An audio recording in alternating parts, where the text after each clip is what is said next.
Hello, YouTube world. This is Robbie Williams, and welcome back to Rebirth. Well, like I said before in the last video, that I will be coming back with some more information on the coronavirus. Not to say that there's not information out there. Everywhere you look now on TV, news channels, and what have you, they are posting, they are reporting things about this virus. Like I said before, it's a pandemic. And yesterday, I believe it was yesterday or early this morning, they have now said it is a pandemic. What's that means? It is global.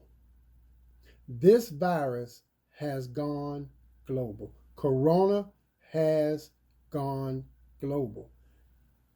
Starting back 2002, we're now 2020, and she has mustered up enough momentum to go to various countries now, causing problems. She's being spreaded, and that's not good. And I want to thank the government and the healthcare organizations for being strong enough, tough-minded enough to say, hey, we have a problem here. Now, there's still a few people out there that's saying that this is a low-risk situation, but it's not. I think that everyone needs to treat this as a high-risk situation. I'm not saying that everybody should run around panicking, doing the most. That's not what I'm saying. I'm saying that just like any other situation that rewards or warrants the attention that it deserves, I think that Corona has earned her position to be warranted to the point where we need to give her full attention now. So we need to give it to her.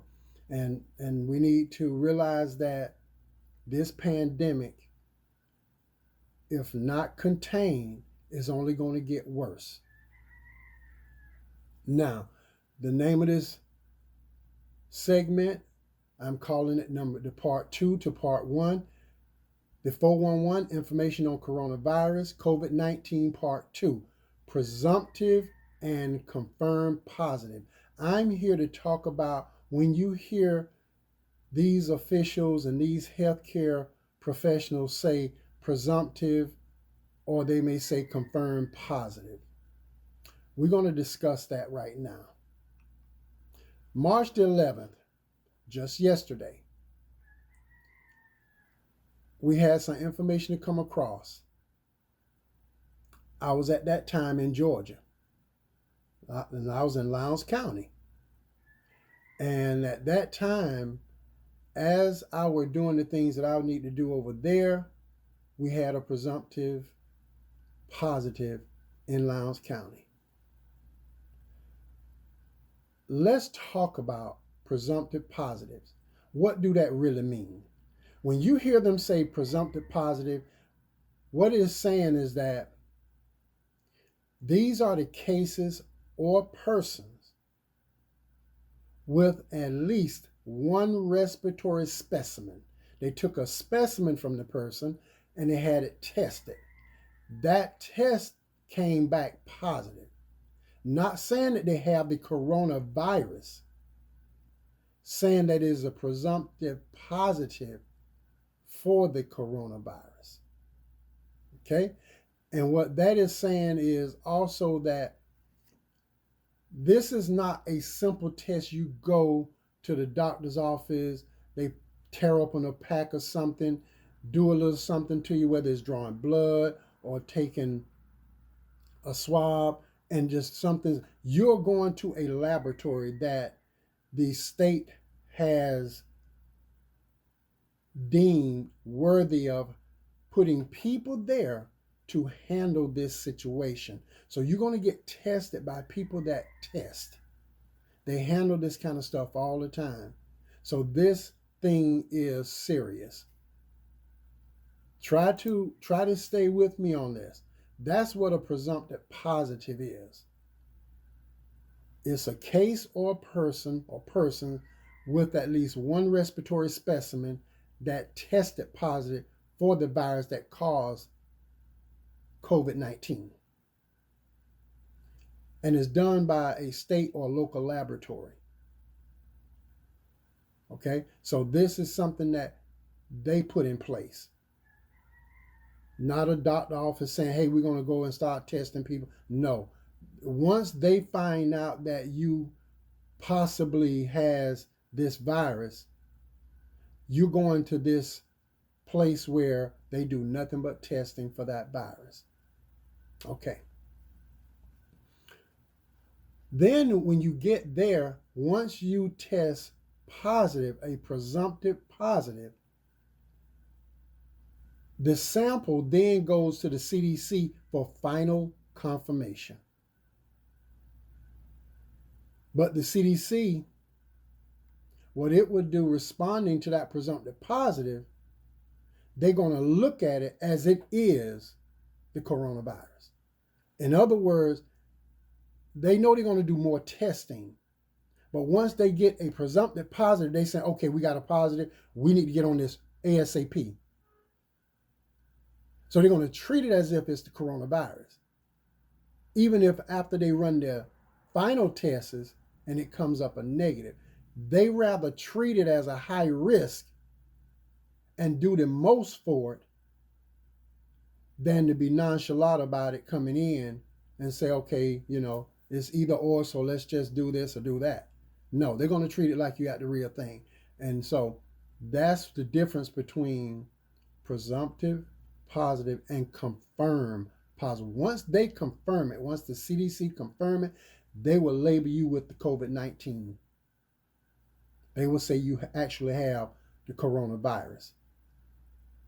Now in Florida, we have 2 confirmed. And we have probably about 20 cases of presumptive positives. So when you're listening to the news outlets and other platforms that are talking about this, remember, when they say presumptive, that's just the first part of testing. Then it has to go to the second part. Okay. This platform today, the title which I gave you earlier, we're talking about presumptive positive, negative, and confirmed. What I'm doing now is I define those 2 so that we can understand the difference between presumptive positive and then the confirmed positive. What we're going to do now, I'm focusing on Florida and Georgia only today. So what I'm going to talk about, I'm giving numbers, statistical numbers. I'm giving numbers on how these places has been affected, Florida and Georgia. So let's start with the state of Georgia. According to health officials in the Georgia Department of Public Health South Health District, they noticed 1 new presumptive positive, and that's in Lowndes County, Georgia. Like I said, I was there when it happened, not at the place, but I was in Lowndes County when they found out that there was another presumptive positive. And, it's amazing that you move around a lot, and when you go places, you don't know what's going to happen from one place to another. So I say this to say to all of my YouTubers and Facebook friends, people out there, those of you that has this ideal about going to spring break places like beaches and big parties, going down to Dade County, be careful. My advice, don't go. My advice, chill. Get with a small group of people, chosen group of people, select a group of people, have a nice house party, if you will. There's nothing wrong with that. Get together, cook up some things, do what you got to do, hors d'oeuvres, whatever, get your stuff together, and then have a nice weekend. And don't drink and drive. But what I'm saying is, the larger the number of people that you expose yourself to, the greater your chances to becoming the next person to be contacted with this virus. So you need to be careful. As I looked for more information on Georgia, what I found was, so far the state has confirmed 12 positive cases. And these are more or less the presumptive positives. And they have to be sent to the CDC for more testing.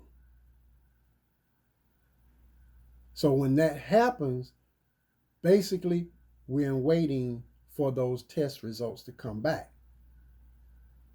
And here are some of the counties that it affected. There were 3 cases in Fulton County, 2 cases in Floyd County, 1 case in Polk County, 2 cases in Cobb County, 3 cases in Bartow County. And I believe there is also a case in DeKalb. So we have to be very careful the places we're going to visit. This is the reason for this video here. I'm making you aware of the places where they have found and gathered their information, and they have presumptive positives that is waiting to see whether they're going to be confirmed positives. And that's what this video is about.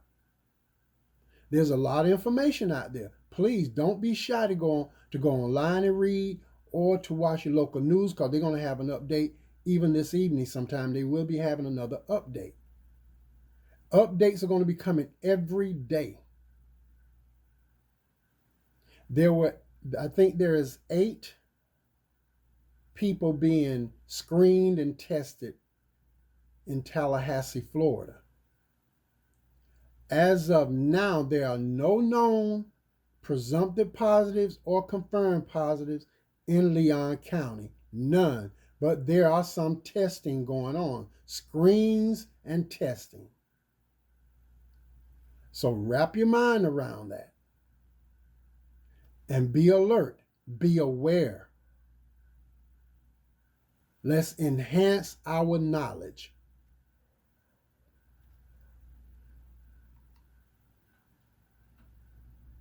On Tuesday, the evening of March 11th, state officials said that there were a total of 19 presumptive positive cases of COVID-19 in Georgia.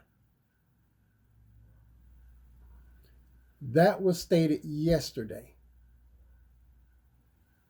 Now you see how one source will give you a number and another source will give you. What I'm trying to say is, don't focus on the differences of a 19 or 18 number. Don't focus on that. Focus on the number itself, like the total. Because what you want to do is, do not get caught up with, oh, well, somebody else said this, or somebody else said it was 17, or somebody else said it was 19. That's irrelevant right now. What's relevant is that we have a high number, because that is a high number in a short period of time. That's the relevancy of it. And where these numbers are found, whether it's 1 person, 2 or 3 people, that's the relevance there. That we do have a presumptive positive. The presumptive positive cases, and we're looking at the same sources. They're saying also Gwinnett, 2 cases in Gwinnett, 4 cases in DeKalb. 1 case in Charlton. And since yesterday, where I was in Lowndes County, 1 case in Lowndes County. Then the president had his vice president to go and speak on in Washington on this subject. And this was this morning, right before noon, or right at noon. Vice President Mike Pence said that there has been irresponsible rhetoric from people who have downplayed the seriousness of the United States coronavirus outbreak. I totally agree. Remember the things that I said in my first video, how serious this is, when they were saying that although we have this case or that case, when they talked about the 2 cases in South Florida, they talked about 2 cases in South Florida, they said, but we are still at a low risk. No, we're not. Let's go ahead and push this thing into high gear. Everyone need to start doing everything that they can to stay safe. I said it before and I cannot say it enough. I know we all, let's say about the churchgoers, the faith-based people, let me tell y'all something. Don't take chances going places that you do not supposed to be, knowing that we had a presumptive positive or a confirmed case. Don't be going to these places knowing that it's there and saying, well, no weapons formed against me shall prosper. Let's not play that game.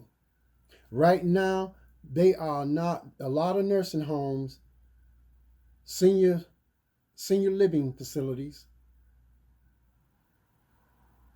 and other healthcare facilities that have the aging population there. They are not accepting visitors because we know that the older you get, the more susceptible you are to viruses. So let's try to understand that this is serious. Even the numbers in Florida shows that most of the people that have contracted, that have tested presumptive positive, are people above 50. There's only one 29-year-old. That does not say that young people can't get it. It's just easier for people with weaker immune systems and people that already have diseases or should I say illnesses such as diabetes, heart disease, you name it. It's a lot easier because their immune system, their body is already fighting profusely against other situations in the body, illnesses. So let's just keep that in mind. Mike Pence stated that. For him to say that, being the Vice President of the United States of America, that's saying a lot. Because remember, this is a pandemic, which means it's global.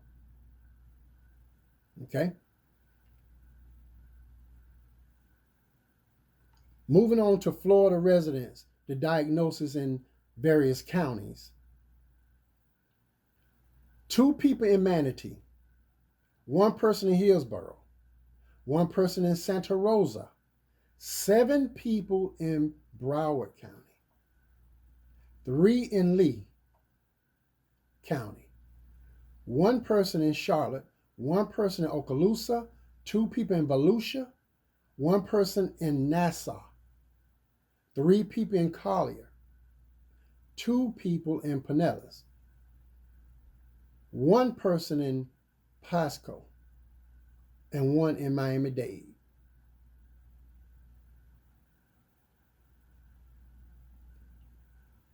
These are the places, if you don't live there and you don't have family there, why go there? I'm not trying to, this is not about fear, this is about facts. And then it's also about dropping a little wisdom along the way. If you don't live there, if you don't have family there, if you don't have no reason, why go? Right now, they're closing schools down. Universities are trying to figure out ways to get everybody to start doing online classes until we get past this pandemic. This is what universities are doing. And I hope everybody understands this. They want people to start taking their classes remotely, which means you're sitting at the house on a computer taking your classes. You're not physically going to the university. This is what's being put together. It's in place now. They're putting it in place now. So don't play with it.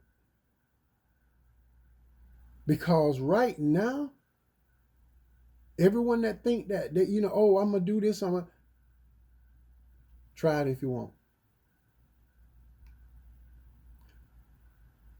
When we talk about the 2019 novel coronavirus, COVID-19, as of 9 a.m. this morning,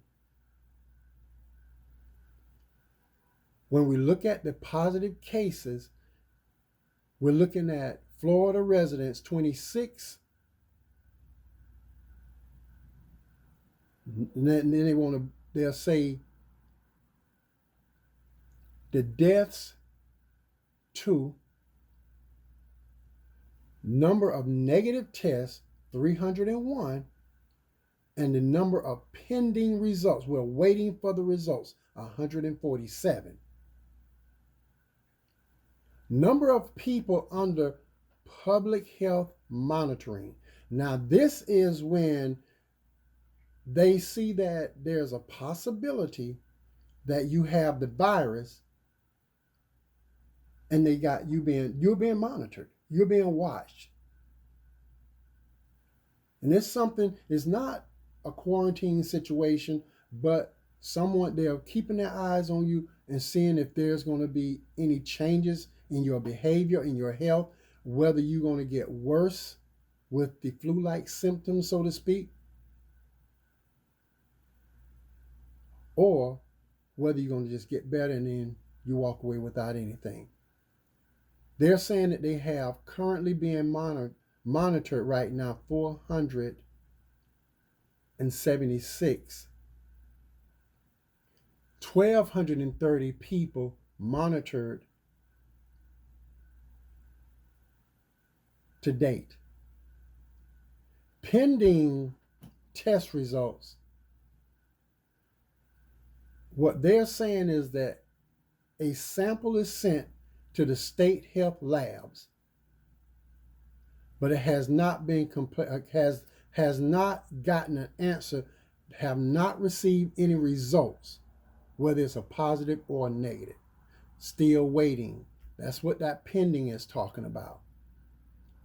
People under public health monitoring, the number of people that's under this public health monitoring include those that at risk of having been exposed to COVID-19 who are monitored or being monitored. The monitoring process is going on with them. Their health under supervision by the public health officials.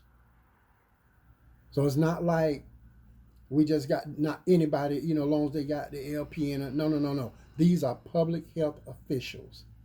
This thing, they're trying to dot their I's and cross their T's. That's what they're trying to do. Additional information that I'm bringing you today, the spread of the COVID-19, this is like an overview. U.S. cases updated since today. Confirmed, 1,000 339. That's confirmed in the U.S. Not presumptive, but confirmed positives. These people actually have the coronavirus. Fatalities, people that has died, 38. People that have recovered from the presumptive positive, people that have not went into that confirmed positive level and died, is only 15. This is the U.S. I'm talking right now. So, wrap your minds around that. Think about the severity of this situation. Now let's go and look at global pandemic cases. Updated March, today, March 12th, at noon. Confirmed pandemic cases. We're talking about global. 129,838 cases confirmed positives. Global. Fatalities, people have died from this coronavirus, 4,751. Total people that were presumed that they had the virus but recovered, 68,672. That tells me, based on my numbers, based on my ability to figure that out, it's a 50-50 chance.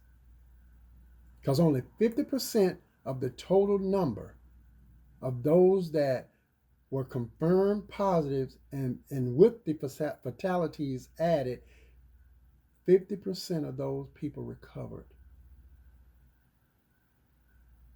When you think about it in numbers.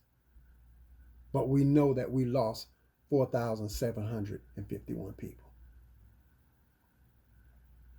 Now, that's what I want to bring you about the coronavirus, because I wanted to speak in numbers today and talk on statistical numbers to give us an idea of the severity of the problem, and then break down some terminology so that we can understand what they're saying when they're saying it, because there's a lot being said.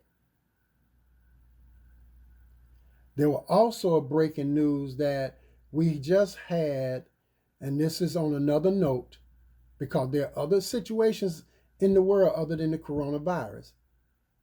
And a friend of mine sent me a video clip of how they were reporting how the bad practices in China, how they cook their foods and how they prepare their foods and things like that.